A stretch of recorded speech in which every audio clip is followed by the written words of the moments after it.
Keeping an eye on Pakistan's problem and aggressively looking for their solutions. Welcome to Hawk Eye with Faisal Awan. ان فضاؤں سے آگے جہاں اور بھی ہیں.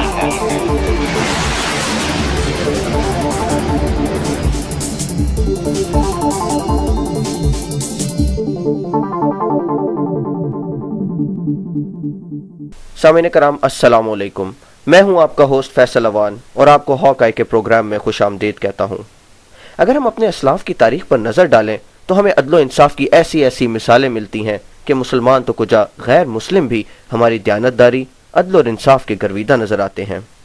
خلیفہ دوم حضرت عمر کا دور حکومت دیانتداری اور عدل و انصاف میں اپنا ثانی نہیں رکھتا. یہ وہ دور تھا کہ جس دور کا خلیفہ راتوں کو اٹھ کر گلیوں کا گشت کرتا تھا، کیونکہ انہیں اپنی عوام کی ضروریات جاننے کی نہ صرف لگن تھی بلکہ خدا کا خوف اس حد تک تھا کہ انہوں نے فرمایا کہ اگر دریائے فرات کے کنارے ایک کتا بھی بھوکا یا پیاسا مرتا ہے تو قیامت کے دن میرے سے اس کا حساب ہوگا. وہ شخص عادل اور احتساب کرنے والا ایسا تھا کہ اپنے سگے بیٹے کو بھی اسلامی حدود سے پھلانگنے کی وہی سزا دی جو ہر مسلمان کو ان حدود سے باہر جانے پر ملنی چاہیے. سامعین، یہ تو ہیں ہمارے اسلاف جن کی دیانتداری اور عدل و انصاف کا کوئی ثانی نہیں. لیکن ہمارے اسلاف کی یہ شاندار مثالیں تو شاید یقیناً ہمارے حکمرانوں کے سمجھنے کے لیے نہیں ہیں. تو چلیے آئیے آج ہی کے دور کی بات کرتے ہیں. مئی 2009 سامعین کرام، مئی 2009 میں ساؤتھ کوریا کا سابقہ صدر رو مو ہیون پہاڑی سے چھلانگ لگا کر صرف اس لیے خودکشی کر لیتا ہے کہ اس پر یہ الزام تھا کہ اس کے دور صدارت میں اس کی بیوی اور بیٹے کو کل ملا کر $6 ملین کی رشوت ملی. ساؤتھ کوریا کے سابقہ صدر سے یہ برداشت نہ ہو سکا اور اس کا ضمیر اس کو بار بار اس چیز پر ملامت کرتا رہا اور آخرکار اس نے پہاڑی سے چھلانگ لگا کر اپنی جان دے دی.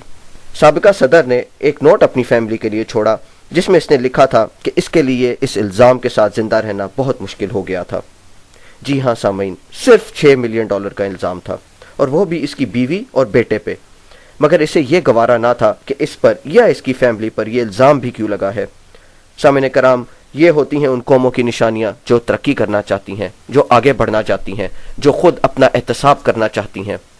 سامعین کرام، اب آئیے اور ذرا اپنے ملک کے سیاسی حالات کا جائزہ لیں.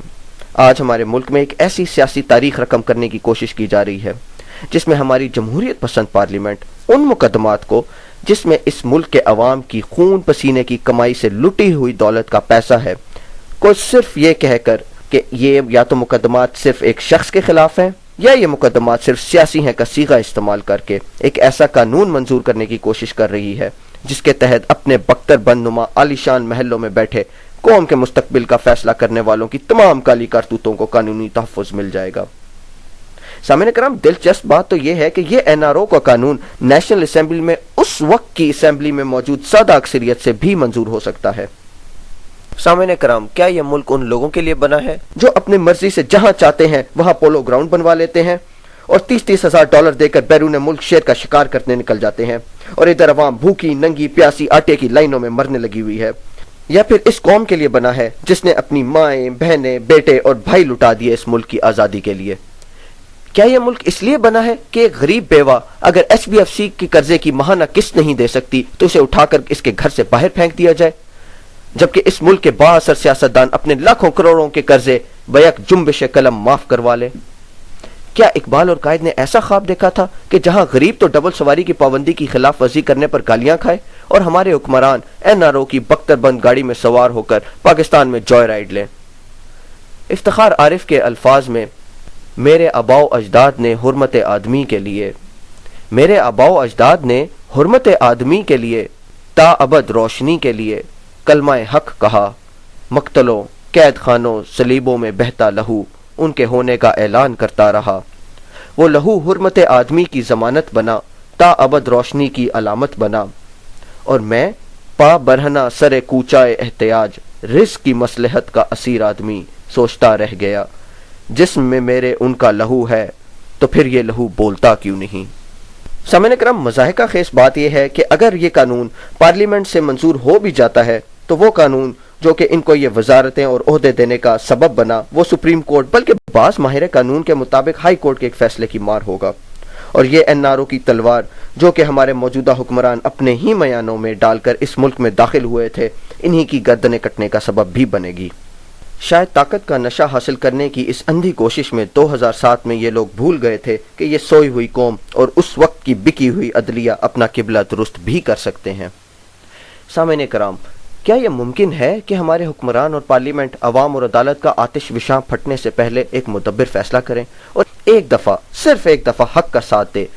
اور یہ جذباتی جملے کہ ہمارے قائدین نے جان کی قربانیاں دی ہیں کہہ کر ناقدین کے منہ بند کرنے کے بجائے یہ احساس کرے کہ ہمارے ملک کو قائدین کے خون کی نہیں بلکہ ان کے عدل و انصاف پر مبنی فیصلوں کی ضرورت ہے۔ ہمارے ساتھ سامعین آج شریک گفتگو ہوں گی جناب محترمہ فوزیہ وہاب صاحبہ، جو کہ پاکستان پیپلز پارٹی کی انفارمیشن سیکریٹری ہیں اور ممبر آف نیشنل اسمبلی بھی ہیں، اور ساتھ ہی ساتھ ہمارے ساتھ موجود ہیں محترم رداد خان صاحب، جو کہ کسی تعارف کے محتاج نہیں ہیں۔ آپ نے ڈاکٹر مبشر حسن کے ہمراہ NRO کے خلاف سپریم کورٹ میں پٹیشن دائر کی ہوئی ہے۔ آپ سابقہ بیوروکریٹ بھی ہیں اور آپ کو 6 مختلف صدور اور 2 وزیر اعظم کے ساتھ کام کرنے کا بھی اعزاز حاصل ہے۔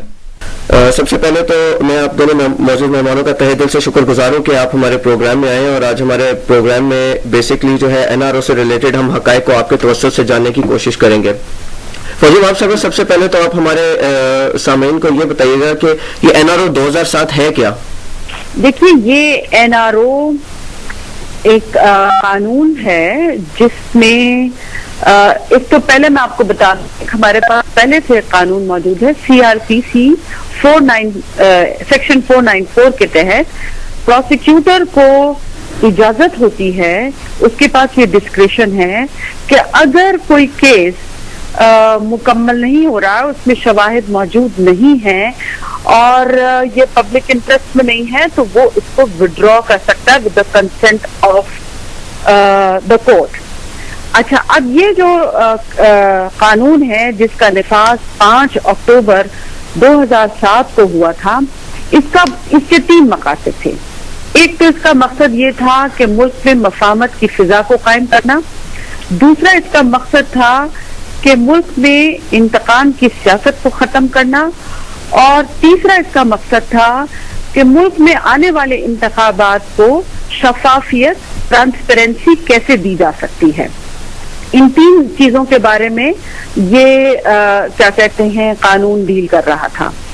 اس کے تحت یہ ہوا ہے کہ آپ کو پتہ ہے ہمارے ملک میں سیاسی انتقام جو ہے وہ عرصے دراز سے چل رہی ہے، اور جو اقتدار میں آتا ہے وہ پھر اپنے مخالفین کے خلاف کیسز بنا دیتا ہے۔ تو اس قانون کے تحت 1986 1 جنوری 1986 سے 12 اکتوبر 1999 تک جتنے کیسز بنائے گئے تھے اور جو وہ کسی نتیجے پہ نہیں پہنچے تھے، جس میں کوئی کنوکشن نہیں ہوئی تھی اور وہ سیاسی نوعیت کے تھے، ان کی خاتمے کا، ان کی ٹرمینیشن کا، ان کی وڈرول کا اس میں اجازت دی گئی اس قانون کے تحت۔ دوسرا یہ کہا گیا کہ جو اس ایمبٹ میں آتا ہے کہ اگر اس کے سیاسی اس کے خلاف مقدمات ہیں اور وہ اس مقدمے میں کسی نتیجے پہ نہیں پہنچا ہے، تو وہ ایک ریویو کمیشن بیٹھے گا فیڈرل لیول پہ اور پروونشل لیول پہ، جو ان تمام حقائق کو جانچ پڑتال کرے گا، تمام ریکارڈز کو چیک کرے گا، اور اس کے بعد اگر وہ سمجھتا ہے کہ یہ سیاسی نوعیت کے کیسز ہیں اور اس کا مقصد بنیادی طور پہ انتقام لینا ہے، سفارش دے گا کہ جی ان کو اب وڈرا کر لیا جائے۔ آپ کو پتا ہے کہ ہماری پارٹی کے لیڈران کے خلاف کافی عرصے سے مقدمات چلتے آ رہے تھے۔ ٹھیک ہے، وہ مقدمات جو ہے وہ بعد میں ڈسکس ہوں گے۔ میں ذرا رداد خان صاحب کا بھی پوائنٹ آف ویو لینے کی کوشش کروں گا۔ رداد خان صاحب، آپ ڈاکٹر مبشر حسن کے صاحب کے ساتھ NRO کے خلاف کے پٹیشنر ہیں، میں یہ جاننا چاہوں گا کہ آپ NRO کو کس طرح سے دیکھتے ہیں؟ اگر آپ کو سمجھانا ہو ہمارے سامعین کو کہ NRO 2007 ہے کیا، تو آپ کیا کہیں گے اس بارے میں؟ میں جو یہ کہنا چاہتا ہوں کہ اس کو نام تو دیا گیا ہے نیشنل ریکنسیلیشن آرڈیننس، یہ مس نومر ہے جی، اس کا نہ نیشنل کے ساتھ کوئی تعلق ہے اور نہ اس کا ریکنسیلیشن کے ساتھ کوئی تعلق ہے۔ یہ تو 2 فریق تھے، ایک محترمہ شہید بے نظیر بھٹو تھی